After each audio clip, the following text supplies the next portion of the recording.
तो गाइस अपनी बाइक को कोल्ड स्टार्ट एक बार कर दिया है और टाइम हो रहा है 3:42। तो एक छोटी सी इंफॉर्मेशन वीडियो बनानी है आपके लिए, जिसके लिए मैं अभी निकल रहा हूँ अपने रूम से। नीचे पार्किंग है, यहाँ से निकाल रहा हूँ। तो आपको अभी एक वीडियोस का रिव्यू दूंगा अपनी बाइक से रिलेटेड। पहले एक बार कोई स्पॉट पे पहुंच जाते हैं जहां पे आपको वीडियोस दिखाता हूं आगे चल के ना। तो hello guys and welcome back to the channel, welcome back to the new video. तो स्वागत है आपका एक और नई वीडियो में। और आज की वीडियो का टॉपिक आप थंबनेल देखकर समझ ही गए होंगे कि मैं किस रिगार्डिंग बात करने वाला हूं। तो आज हम बात करने वाले हैं अपनी बाइक के रिव्यू के रिगार्डिंग कि आफ्टर 19,000 किलोमीटर चलने के बाद मेरे को इस बाइक में क्या परेशानी देखने को मिली है और क्या ऐसी अच्छी चीज़ें हैं इस बाइक की जो मैं आपको शेयर करूंगा सारी चीज़ें। तो अभी अपने रूम से निकल गया हूं। पहले एक बार कोई ऐसी लोकेशन ढूंढता हूं जहां पर मैं बाइक खड़ी करके आपको रिव्यू दे पाऊं। तो यहाँ पर एक चर्च है नोएडा सेक्टर 34 के पास, यहीं के पास में हमारा रूम है। तो आज भी मैं वर्किंग हूँ, वर्क फ्रॉम होम हूँ, बट मैं घर के पास आया। मैंने कहा एक छोटी सी राइड भी हो जाएगी और एक वीडियो भी बना लेंगे। अभी एक लोकेशन ढूंढ रहा हूँ जहाँ पर बाइक खड़ी करके आपको बाइक भी दिखा पाऊँ और उसका रिव्यू आपको बता पाऊँ। तो आज सारी चीज़ों पे बात करेंगे कि अभी तक 19,000 किलोमीटर मैंने चलाई है बाइक। 19,000 किलोमीटर चलाने के बाद काफ़ी कुछ चीज़ें क्लियर हो जाती हैं एक बाइकर को जो उस बाइक को 1-2 साल से राइड कर रहा है। तो ऑलमोस्ट सारी चीज़ें उसे क्लियर हो ही जाती हैं, क्योंकि हर टाइम उसके हाथ से गाड़ी चलती है। उसको छोटी छोटी चीज़ों को पता चल जाता है कि क्या क्या चीज़ इसमें दिक्कत दे रही है, क्या क्या चीज़ अच्छी है। सारी चीज़ों पे आज बात करेंगे। बस यहीं पे ही कोई स्पॉट होता है। तो गाइस बहुत देर की लोकेशन सर्च करने के बाद मेरे को ये जगह मिली है जहाँ पर आपको ये बाइक का व्यू दिख रहा होगा। तो ये है अपनी बाइक, जो इसका पूरा व्यू आपको एक बार दिखा दे रहा हूँ बाइक का। इसमें जो है थोड़ी सी गंदी आपको दिख रही होगी क्योंकि बहुत दिन से इसकी क्लीनिंग भी नहीं हुई है और हमने अपने बाइक में ये व्हील कवर भी लगा दिए थे। तो ये सारी चीज़ें हैं इस बाइक में और बाकी क्लियर नहीं है तो थोड़ा इग्नोर कीजिएगा। बाकी अभी सारी चीज़ें आपको बताता हूँ इसके साथ में। तो इसमें हमने अभी रिव्यू के रिगार्डिंग बात करने वाले थे कि क्या इसका रिव्यू आज हम देने वाले हैं बाइक का। तो सबसे पहली चीज़ है कि इसकी रिव्यू के बारे में आपको बात बताऊँगा कि अभी तक जो मैंने चलाई हुई है ये अप्रॉक्स 90,000 चल गई है। हाँ, अप्रॉक्स 19,000 क्या 20 किलोमीटर 20,009 किलोमीटर चल चुकी है पूरी बाइक, आपको दिख रहा होगा स्क्रीन पे। तो 20,009 किलोमीटर चलाने के बाद मैं आपको सारी चीज़ें बता देता हूँ क्या क्या मेरे को इसमें प्रॉब्लम आई, क्या क्या प्रॉब्लम नहीं आई। तो सबसे पहली बात करते हैं इसके डिसएडवांटेज की। डिसएडवांटेज क्या क्या है इस बाइक में। तो सबसे पहली चीज़ तो यह है कि अगर आप इसको सिंगल राइड कर रहे हैं बाइक को, तो अगर सिंगल राइड करते हैं तो सिंगल राइड में आपको कोई भी प्रॉब्लम नहीं आने वाली है। सिंगल राइड में जो भी बताते हैं कि आपको रिस्ट में यहाँ पर और आपको बैक में थोड़ा कंधे में पेन हो सकता है, तो वो चीज़ ठीक है, बट वो लॉन्ग रूट में है। बट आपको शॉर्ट राइड करनी है और आप सिंगल इसको राइड करते हैं और पिलियन आपके साथ नहीं है तो आप इसको कंफर्टेबली राइड कर सकते हैं। मैं भी 200 किलोमीटर अपने उत्तराखंड जाता हूँ काशीपुर तक, तो मेरे को कोई भी प्रॉब्लम नहीं होती है इस बाइक में। और ज़्यादा बड़ा डिसएडवांटेज मेरे को यही लगा कि जो इसमें बाइक की सीट है वो पिलियन के लिए बहुत ख़राब है। अगर पिलियन आपके साथ बैठता है और पिलियन के साथ आप लॉन्ग राइड पे जा रहे हो उसमें, तो वो आपको बहुत बड़ी प्रॉब्लम होने वाली है, क्योंकि सीट पिछली सीट काफ़ी ऊंची है इसकी अगली सीट से। तो ये काफ़ी बड़ा डिसएडवांटेज है इस चीज़ के लिए। बाकी आप सिंगल राइड करते हैं इस बाइक को तो आपको कोई भी प्रॉब्लम नहीं होगी इस बाइक के अंदर, आप क्लियरली इसको राइड कर पाएंगे। बाकी के जो पॉइंट हैं वो अब हम चलते चलते डिसाइड करते हैं। पहले मैंने एक छोटी सी लोकेशन ढूंढी थी, अभी मैं आपको चलते चलते सारी चीज़ें बता देता हूँ। आपको कंटेंट देखने को मिलते रहेंगे मेरे चैनल पर अभी, ठीक है। तो आप इसको चैनल को जल्द से जल्द फटाफट सब्सक्राइब कर लीजिए, क्योंकि वीडियोस कंटेंट मैंने आपको बताया था अपने चैनल पे वो आने वाले हैं। तो इसमें अभी आपको सारे मैं व्लॉग डालने वाला हूँ, सीरीज़ डालने वाला हूँ धीरे धीरे करके। अभी मॉडिफिकेशन के लिए मैंने आपको बताया था, तो जैसी मॉडिफिकेशन की सीरीज़ स्टार्ट होगी तो उसमें सारी चीज़ें हर व्लॉग में आपको नई नई मॉडिफिकेशन देखने को मिलेगी, ठीक है। तो हम बात कर रहे थे इसके रिव्यू के रिगार्डिंग की सीट का। मैंने आपको बताया कि जो उसकी बैक सीट है उसमें थोड़ा प्रॉब्लम है। पिलियन अगर पीछे आपके साथ बैठता है, जैसे मैं अभी अकेला चल रहा हूँ, अकेले राइड कर रहा हूँ, तो मैं 200 किलोमीटर भी राइड करता हूँ एज अ सोलो राइडर। तो मेरे को कोई भी प्रॉब्लम नहीं होती है। हाँ ये है कि 2-3 ब्रेक रास्ते में लेने पड़ेंगे आपको, ऐसा नहीं है कि आप कंटिन्यूसली राइड करेंगे, क्योंकि एवरेज बाइक से तो थोड़ा सा इसका बाइक का एंगल थोड़ा सा है ना ऐसा कि आपको थोड़ा सा झुक के चलानी पड़ती है बाइक को। बाकी कोई भी प्रॉब्लम नहीं है इस बाइक में। तो अभी दूसरी चीज़ इसमें मैं ये बात कर रहा था कि सिर्फ पिलियन के साथ ही आपको इसमें प्रॉब्लम होगी और सिंगल राइडर को कोई भी प्रॉब्लम नहीं होने वाली है बाइक में, ठीक है। तो और इसकी अब दूसरी इसकी डिसएडवांटेज की बात करते हैं कि इसमें थोड़ा सा मेरे को ब्रेकिंग सिस्टम, अब वो मेरी बाइक में है या सभी R15 में होता है वो मेरे को समझ नहीं आता। थोड़ा सा अगर आपको ब्रेक मारने हैं तो आपको थोड़ा पहले मारने पड़ेंगे। कहने का मतलब है कि थोड़ी सी आगे जाके रुकती है, जिस भी पॉइंट पर आपको रोकना है एट द पॉइंट नहीं रुकती। अब सेकंड पॉइंट की बात करते हैं, सेकंड डिसएडवांटेज इसका क्या है।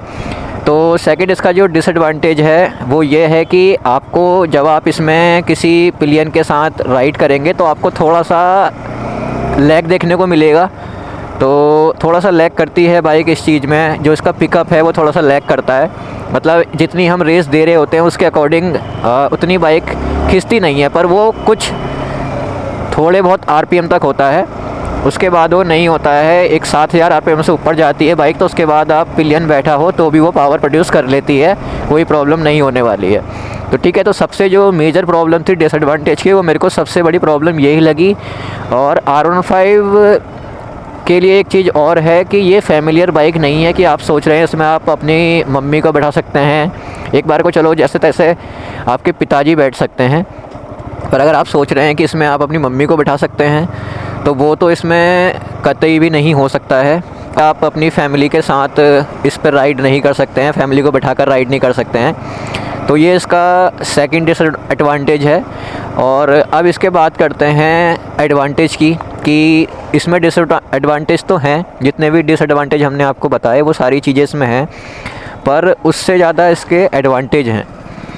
अगर आप देखेंगे कि इसके एडवांटेज क्या क्या हैं तो वो मैं अभी आपको बताता हूँ। एक बार यहाँ से थोड़ा जाम से निकलते हैं।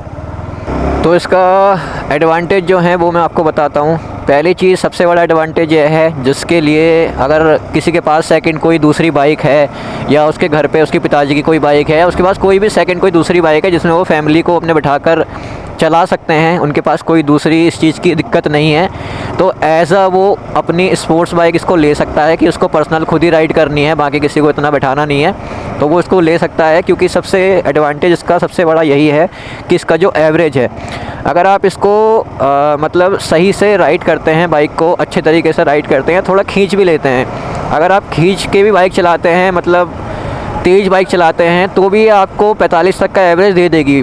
और अगर आप इसको थोड़ा सा लाइट चलाते हैं, मतलब इतना भी स्पीड में नहीं चलाते हैं, नॉर्मल स्पीड में चलाते हैं, 60 70 70 80 चलाते हैं, तो ये आपको 50 से 55 तक का भी एवरेज देने को रेडी रहती है ये बाइक। तो सबसे बड़ा इसका एडवांटेज यही है बाइक में, ठीक है। दूसरी चीज़ है कि इसमें इसका जो हैंडल है, हैंडल का जो बिल्कुल बहुत ही प्यारी कटिंग है, मतलब हैंडल की ना बहुत ही प्यारा हैंडल है कि आप जैसे ही कहीं को भी इसको कट करेंगे ना तो एकदम ये वहीं को कट जाएगी। कोई ऐसा नहीं है कि आपको लैग लगेगा या भारी फील होगी, ऐसा लगेगा कि बिल्कुल स्मूथ है। तो ये सबसे बड़ी इसमें मेरे को अच्छा पॉइंट लगा है इसमें ना। तो ये आपका डिसएडवांटेज मैंने आपको बताए थे, अब ये एडवांटेज आपको बताया मैंने। अभी इसके बाद हम बात करते हैं एक और पॉइंट की।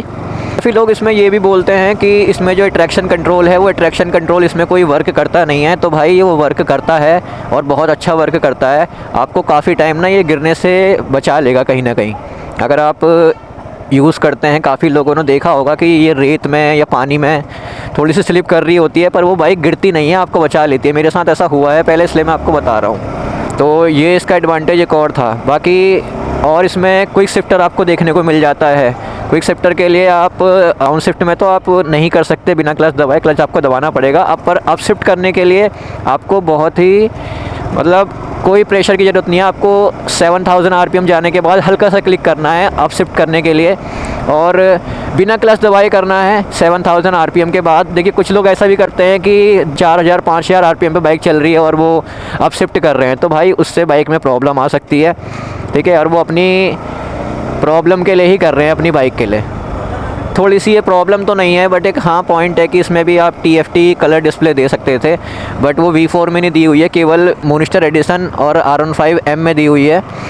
तो कोई प्रॉब्लम नहीं है। इसके मिरर से थोड़ा बहुत तो दिखता है, कुछ लोग ये भी कहते हैं कि मिरर से पूरी इसकी पीछे का पूरे क्वालिटी दिखती नहीं है कुछ की क्या आ रहा है, बस खाली शो ऑफ के लिए ये मिरर है।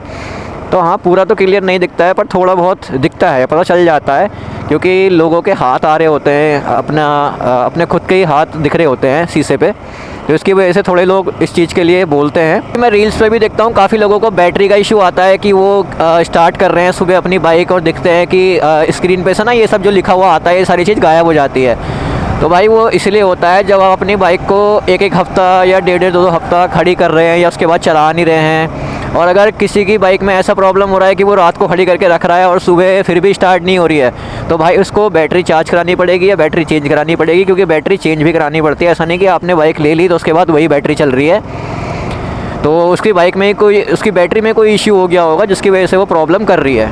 हाँ, तो एक इसका एडवांटेज ये भी है कि जैपनीज़ इंजन है यामाहा का। अगर आपका किसी का, मैंने कई लोगों का देखा है कि यामाहा जब R1 जो उसका R15 का पहला वर्ज़न है, वर्ज़न 1, तो काफ़ी लोगों ने उसको चलाया हुआ है, तो उसमें देखा गया है कि अभी तक भी उन वर्ज़न 1 और वर्ज़न 2 के इंजन में ना बिना सर्विस के वो इतना बढ़िया चल रहे हैं। तो ठीक है, ये भी एक बहुत बड़ा पॉइंट है कि जिसमें अभी तक भी उन गाड़ियों में कोई दिक्कत नहीं आई है, क्योंकि यामाहा का जो इंजन है वो रिलायबल है काफ़ी, और काफ़ी बढ़िया चलता है इंजन।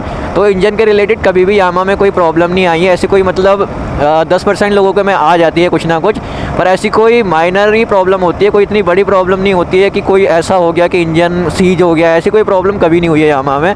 हाँ, और एक छोटा सा डिसएडवांटेज और बताता हूँ, याद आ गया है अभी मैंने बात बोली तो, इसका जो लाइट का फोकस है वो इतना अच्छा नहीं है। काफ़ी लोग बोलते हैं अच्छा है, बट इतना अच्छा नहीं है रात में अगर देखा जाए तो, क्योंकि हम एक दिन रात को ऋषिकेश से आए थे, वापस लौट के थोड़ा लेट हो गई थी, तो भाई किसी गाड़ी के पीछे ही चल के हमें आना पड़ा, वरना भाई मुश्किल था। मतलब विजिबिलिटी कुछ मैंने रील्स में देखी है कि कुछ रील्स में इसके जो ये इसका हैंडल है, हैंडल के इसके यहाँ की साइड, नीचे के साइड मैंने रील पे देखा है, कोई एक पेचकस से बटन को घुमाना होता है तो उसका लाइट का थ्रो जो है वो सीधे रोड पे पड़ता है, ऐसा कुछ मैंने देखा है।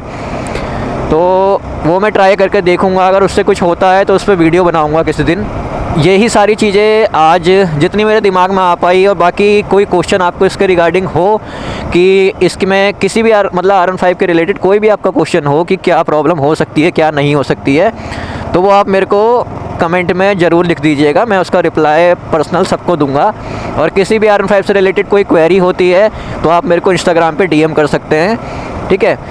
तो इंस्टाग्राम का भी ब्लैस्ट उत्तराखंड के नाम से चैनल है, आपको स्क्रीन पे भी दिख रहा होगा इंस्टाग्राम हैंडल, तो आप उस पर मेरे को डायरेक्ट मैसेज कर सकते हैं। मैं आपको जो भी आपका क्वेश्चन होगा उसके रिलेटेड आपको पर्सनल DM कर दूंगा।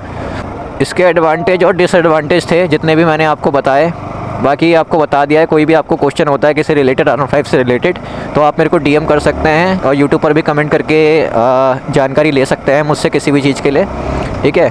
और बाकी चैनल को आप सब्सक्राइब कर लीजिए, वीडियो को लाइक कीजिए, अपने दोस्तों में शेयर कीजिए। अभी ऐसे ही इन्फॉर्मेटिव कंटेंट बनाने वाला हूँ R15 से रिलेटेड अपने चैनल पे, ठीक है। तो ये सारी चीज़ें आपको धीरे धीरे देखने को मिलेगी मेरे चैनल पे, तो आप चैनल को भाई प्लीज़ सपोर्ट कर लीजिए। कई लोग हैं शायद उनको पता ना हो कि उन्होंने मेरे चैनल को सब्सक्राइब कर रखा है या नहीं कर रखा है, पर उन्हें पता चलता नहीं है कि उन्होंने कर रखा है या नहीं कर रखा सब्सक्राइब।